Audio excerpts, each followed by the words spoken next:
What is up YouTube, Rolex here bringing you episode 8 of my tutorials, and this tutorial is on how to render out your animations or videos that you have created in Cinema 4D. So let's get started on this quickly. So we have our animation here. It's just a simple spinning cube, nothing too exciting.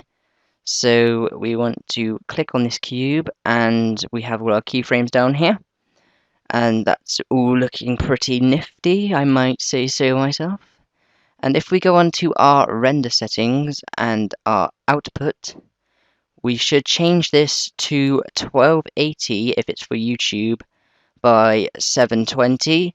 That's for YouTube, of course, and we want to change our film aspect to HD TV. And we want to do our frame range to our last keyframe, or a few after. I tend to do a few after because I have a little bit of a transition time. So my keyframe is at 80, so I'm going to do 85. And that looks pretty good here. And if we go onto our save, we want to go to our path, and I'm going to save it in here, like so.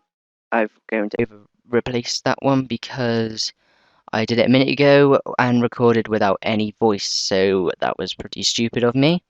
And then we want to save it as a QuickTime movie, so format QuickTime movie.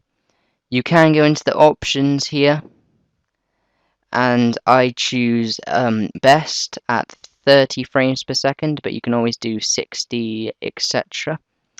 And I'm going to put this compression type as either a H.264 or a MPEG-4 video. I'm going to put it as H.264, and we're going to press OK. And all of this down here looks pretty good, so we don't want to touch any of that. We don't want to touch multipass. Anti-aliasing, we want to put it on best. And max level, this all depends on the powerful, like how much RAM you have and how quick and how much your computer can take before it crashes. Mine can take 4x4 before it crashes, but if you have a weak computer, I would do a 2x2 or a 1.1, or if you have a powerful computer, I would do 8x8 or 16x16. So I'm going to choose 4x4 for my computer's sake. Options we want to leave alone, and effects, if you want anything on there, you can have so. I'm going to have none because they do slow down rendering time a bit. So let's click off that one, and to render out we want to obviously get in a line so I can see the cube and make sure everything is shipshape in the render settings again. And then we want to click on this middle clip, like movie clip thing, and if I press yes, you don't get that because I'm overwriting a file. We should start rendering our video. So I'm going to pause it here and I'm going to show you the final outcome. Right, so we have finished rendering now, and I'm going to show you the outcome if it's done it. There we go. Pretty good quality, and I'm going to just show you another one that I have made. So let me go into where I've saved it. This one right here. Let that one load up a second.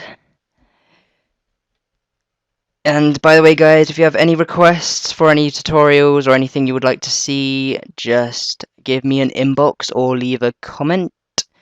And I hate asking for likes and subscribe, but can you please do so? It helps me out a lot. My graphics, I feel, has come on a lot.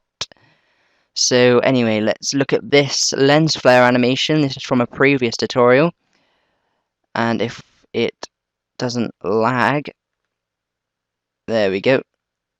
It's not usually that laggy, it's only because I'm recording. So yeah, that is a tutorial on how to render out in Cinema 4D. I hope you guys enjoyed, and I have helped you guys. This has been Rolex. I'm out. Peace!